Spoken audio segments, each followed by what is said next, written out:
अस्सलाम वालेकुम class next हमारे पास टॉपिक है power series method of analytic continuation. अभी मैंने आपके पास जो लास्ट लेक्चर से पहले डिस्कस किया था उसके अंदर आपको बताया था व्हाट इज़ एनालिटिक कॉन्टिन्यूशन, और आपको बताया था अगर दो फंक्शन दिए जाएँ आप लोग कैसे शो करवाते हो उसके बिटवीन आपके पास एनालिटिक कॉन्टिन्यूशन एग्जिस्ट कर रही है। अब ये नेक्स्ट जो मेथड है ये आपके पास पावर सीरीज़ मेथड है एनालिटिक कॉन्टिन्यूशन का, कि आप लोग पावर सीरीज़ की मेथड से कैसे एनालिटिक कॉन्टिन्यूशन बना सकते हो। इसके अंदर एक फ़ंक्शन आपको दिया जाएगा, उस फंक्शन के अंदर चेंजेस करके आपने एक नया फंक्शन बनाना है और उन दोनों के बिटवीन आपने एनालिटिक कॉन्टिन्यूशन एग्जिस्ट करवानी है। सबसे पहले देखें क्या लिखा हुआ है। Suppose that f1 of z is represented by the power series about a point p of z nought in the form f1 of z equals to summation n from 0 to infinity a n z minus z nought की power n convergent within circle c1 that is z minus z nought equals to r1। आपको उन्होंने कहा है अगर आपके पास कोई भी function f1 of z की फॉर्म का है और आप उसे पावर सीरीज़ की फॉर्म में रिप्रेजेंट करना चाह रहे हो, और उस पावर सीरीज़ को उन्होंने एक नेम दे दिया है कि p ऑफ z नोट की फॉर्म में रिप्रेजेंट करना चाह रहे हो, तो कोई भी फंक्शन अगर पावर सीरीज़ की फॉर्म में रिप्रेजेंट करना है तो हमेशा वो आपके पास इस फॉर्म में लिखा जाएगा। कैसी फॉर्म है कि यहाँ पे समेशन होना चाहिए, साथ में कोई कांस्टेंट होना चाहिए, उसकी सबस्क्रिप्ट में n होना चाहिए और z माइनस z नोट की पावर n होनी चाहिए। किसी भी फंक्शन को जब भी पावर सीरीज़ की फॉर्म में कन्वर्ट करना है, उसकी फॉर्म में शो करवाना है, आप उसको इस टाइप फॉर्म में लिखोगे और साथ में बताओगे कि इसका रीजन आपके पास कौन सा लाया कर रहा है। जैसे कि देखिए इसमें बताया गया कि जो इसकी डोमेन है, इसका रीजन है वो z माइनस z नोट का मोड इक्वल्स टू r1 है। यहाँ से ये बात पता चलती है कि उसका सेंटर आपके पास z नोड है, उसका रेडियस आपके पास r1 है, और ये आपके पास एक सर्कल की इक्वेशन होती है। अगर आप इसको प्लॉट करके देखें तो ये कोई z नोड आपके पास p of z node power series है। आप देखें आपके पास ये कोई सर्कल होगा जिसका आपको कोई ना कोई इंटरनल मोड r1 बताया हुआ है, यहाँ पे कोई s पॉइंट पड़ा होगा, ये कोई भी आपके पास c1 है। ये आपको एक के रिस्पेक्ट से बता दिया कि पावर सीरीज़ फंक्शन को आपने जब इस तरह रिप्रेजेंट करना है, कोई इस टाइप की आपके पास डायग्राम बनेगी। अब इसके ऊपर बता दिए कि जो बाउंड्री के ऊपर पॉइंट होता है वो आपके पास पॉइंट ऑफ सिंगुलैरिटी है, यानी कि जो बाउंड्री के ऊपर जिस पॉइंट की डिस्कशन होगी उसके ऊपर फंक्शन एनालिटिक नहीं होगा, उसका डेरिवेटिव एग्जिस्ट नहीं करेगा, इसलिए वो पॉइंट ऑफ सिंगुलैरिटी आपके पास होगा। अब आप देखें अगर आपके पास ऐसी सिचुएशन आ जाए कि एक आपके पास कोई पावर सीरीज़ है, उसी के रीजन के अंदर आपको एक और पॉइंट मिल जाए जो कि आपके पास p1 ऑफ z हो या p ऑफ z1 हो, नोटेशन या z नोट दी है, यहाँ पे z1 दे देती हूँ, कि अगर आपको कोई ऐसा पॉइंट मिल जाए जो कि आपके पास p1 और z1 हो, उसके ऊपर भी आपको एक रीजन मिल जाए और इन दोनों के दरमियान कोई रीजन कॉमन आ जाए, तो आप कहोगे कि इसके दरमियान एनालिटिक कॉन्टिन्यूशन एग्जिस्ट कर गई है। एनालिटिक कॉन्टिन्यूशन एग्जिस्ट करवाने के लिए दो रीजन्स होने चाहिए, उनके बिटवीन कोई पार्ट कॉमन आना चाहिए और कॉमन पार्ट पे दोनों फंक्शंस की वैल्यू सेम होनी चाहिए। ये चीज़ अभी तक हमने पढ़ी थी। तो मैं अब ये जो सिंगल फॉर्म थी इस वाली फॉर्म को जनरेट करवा के आप देखेंगे कि इसके अंदर एक और पॉइंट लेके दोनों के दरमियान एनालिटिक कॉन्टिन्यूशन डिफाइन करूँगी।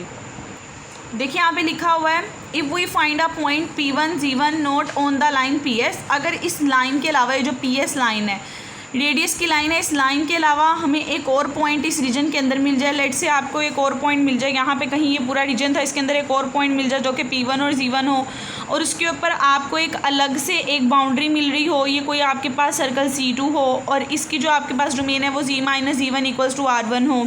यानी कि देखें आपके पास इस टाइप की ही डोमेन यहाँ जनरेट करवाई है, फ़र्क ये c2 है ये c1 है, यहाँ z नोड है यहाँ z1 है। अगर आपको उन्होंने कहा इसी तरह इस बाउंड्री के अंदर एक पॉइंट मिल जाए और उसके ऊपर आपका एक रीजन बन जाए और इन दोनों के दरमियान कोई पार्ट कॉमन आ जाए, तो आप कहोगे इन दोनों के दरमियान एनालिटिक कॉन्टिन्यूशन एग्जिस्ट कर गई है।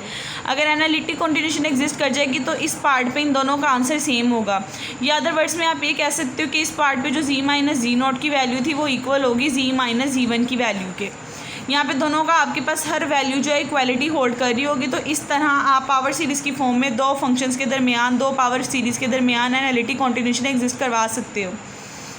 और यहाँ पे बताया भी है कि अगर यहाँ पे कोई फंक्शन आपके पास इसके रिस्पेक्ट से f1 एग्जिस्ट कर रहा था तो ज़ाहिर सी बात है इसके रिस्पेक्ट से कोई फंक्शन या f2 एग्जिस्ट कर रहा होगा। तो यहाँ पे ये चीज़ें लिखी है which is of the form f2 of z equals to summation n from 0 to infinity bn z minus z1 की पावर n। अब देखिए जब यहाँ पे हमने एक पावर सीरीज़ ली थी उसकी फॉर्म का फंक्शन बताया था, 1 लिया था, an लिया था, z माइनस z नोट की फॉर्म ली थी। अब यहाँ पे जब हमने बताया कि एनालिटिक कॉन्टिन्यूशन एग्जिस्ट करिए, जिस फंक्शन के साथ एग्जिस्ट करी होगी उसको आप इस फॉर्म में लिखोगे, f2 ऑफ z और साथ में समेशन होगा z माइनस z1 होगा, क्योंकि अब z1 इसका हमने लिया था आपके पास रीजन, और यहाँ एन की जगह bn कोई और कांस्टेंट नंबर आ जाएगा। तो देखिए पावर सीरीज़ की फॉर्म में यहाँ आपके पास एनालिटिक कॉन्टिन्यूशन एग्जिस्ट करवा दी गई है। ये तो देखिए अब डायग्राम की फॉर्म में आपकी एनालिटिक कॉन्टिन्यूशन एग्जिस्ट करवा दिया। हमें जो एनालिटिक कॉन्टिन्यूशन चाहिए वो बेसिकली क्वेश्चन की फॉर्म में चाहिए कि हम मैथमेटिकली कैसे बना सकते हैं। तो मैथमेटिकली कैसे एनालिटिक कॉन्टिन्यूशन एग्जिस्ट करवानी है उसका मेथड ये लिखा हुआ है। To find analytic continuation of equation 1, अगर आप इस इक्वेशन नंबर 1 की एनालिटिक कॉन्टिन्यूशन बनाना चाहते हो जो कि सीरीज आपको गिवन होगी क्वेश्चन के अंदर, तो आपको क्या करना पड़ेगा, we must add g1 to form f(2) of g and subtract. आपको जो गिवन वाला फंक्शन है इक्वेशन नंबर 1 है उसके अंदर g1 को ऐड और सब्ट्रैक्ट करना पड़ेगा। ऐड और सब्ट्रैक्ट करके जो आपकी ओरिजिनल वाली चीज़ होगी उसको आप इस वाली फॉर्म के अंदर कन्वर्ट करके कहोगे एनालिटिक कॉन्टिन्यूशन आपकी एग्जिस्ट कर रही है। देखिए मैंने नेक्स्ट यही चीज़ की हुई है। मैंने बताया सबसे पहले जो फंक्शन हमें क्वेश्चन के अंदर दिया जाएगा कोई f(1) of g उसका फॉर्मूला लिखा, इसकी जिसके साथ भी एनालिटिक कॉन्टिन्यूशन बनानी है जो अगले रीजन की आपके पास चीज़ होगी g1 आप इसके अंदर ऐड और सब्ट्रैक्ट करोगे। जब इसके अंदर हम g1 को ऐड और g1 को सब्ट्रैक्ट करेंगे इन दोनों का पेयर बन जाएगा आपके पास और इन दोनों का पेयर बन जाएगा और इसकी होल पावर आपके पास n आ जाएगी। इसको मैंने इक्वेशन नंबर स्टैरी का नेम दे दिया है। और जब फिर हम इसका समीशन एक्सपेंड करके सीरीज़ के फॉर्मूला लगा के सॉल्व करेंगे तो आप देखोगे कि दोनों के दरमियान आपके पास एनालिटिक कॉन्टिन्यूशन एग्जिस्ट कर गई है। इससे एक नई सीरीज़ बन जाएगी जिसको सॉल्व करके दोनों का आंसर आपके पास सेम आ रहा होगा। अब यहाँ पे तो इन जर्नल था इसलिए मैंने लिख दिया कि after expanding right hand side of equation static it become f(2) of g। Next जो आपको एग्जांपल करवानी है उसके अंदर उसको प्रॉपर एक्सपेंड करके बताऊंगी कि क्या फंक्शन निकलता है और क्या आंसर आता है। ये इन जर्नल आपको मेथड बताया कि क्या चीज़ आपने ऐड और सब्ट्रैक्ट करनी है, ठीक है। अब इसके बाद देखें आपके पास एग्जाम्पल नंबर 1।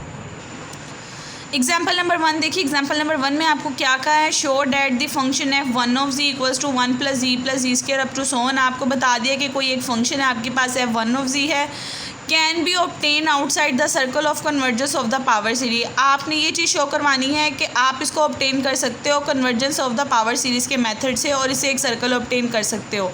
जहाँ पे ये पावर सीरीज़ का वर्ड आ जाएगा इसका मतलब ये आपने इस चीज़ को सॉल्व करके पावर सीरीज़ के मेथड से एनालिटिक कॉन्टिन्यूशन एग्जिस्ट करवानी है। यानी कि पहले इस क्वेश्चन को सॉल्व करके आप इसका कोई ना कोई आंसर निकालोगे कि आपके पास इसके रिस्पेक्ट से क्या आपके पास वैल्यू निकलती है इस फंक्शन की जो कॉमन पार्ट आ रहा है। फिर इस सीरीज़ को यूज़ करते हुए जो टेक्निक ऊपर बताई है आपने उस टेक्निक से सेकेंड सीरीज़ निकाल लेनी है और फिर सेकेंड सीरीज़ को सॉल्व करके उसका आंसर बता देना है। अगर ये वाली सीरीज़ और सेकेंड सीरीज़ को सॉल्व करके दोनों का आंसर कॉमन पार्ट पर सेम आ रहा होगा तो आपको हो गया एनालिटिक कॉन्टिन्यूशन एग्जिस्ट करती है। स्टेप नंबर 1 देखिए, स्टेप नंबर 1 के अंदर जो फंक्शन दिया था आपने वो वाला फंक्शन लिखा। आपने इससे पहले फर्स्ट सीरीज़ बनानी है और उसकी वैल्यू निकालनी है, फिर इसके रिस्पेक्ट से हम सेकंड सीरीज़ बना के उसकी निकालेंगे। ये फर्स्ट सीरीज़ हमें क्वेश्चन के अंदर गिवन थी। अगर आप इन जर्नल देखेंगे आपके पास जी एन की आपके पास सीरीज़ आ रही है और एन आपके पास इन्फिनिटी तक जा रहा है। इस टाइप की जो आपके पास सीरीज़ आ रही हैं वो बेसिकली ज्योमेट्रिक सीरीज़ होती हैं। ज्योमेट्रिक सीरीज़ के सम अगर आपने कैलकुलेट करना हो उसका फॉर्मूला a/1 - r होता है आपके पास। ए फर्स्ट वैल्यू होती है, आर आपके पास वो वैल्यू होती है जो डिवीजन में सबके साथ कॉमन आ रही हो। जिस तरह के देखें आपके पास z/1 = z आ रहा है, z²/z = z आ रहा है। ये आपके पास जो इनकी कॉमन रेशियो होती है बेसिकली आपके पास आर होती है। आर की वैल्यू लिखी, ए की वैल्यू लिखी, फंक्शन के अंदर आपने फॉर्मूले के अंदर पुट की तो यहाँ से जो बनने वाला फंक्शन था वो आपके पास 1/1 - z आ गया।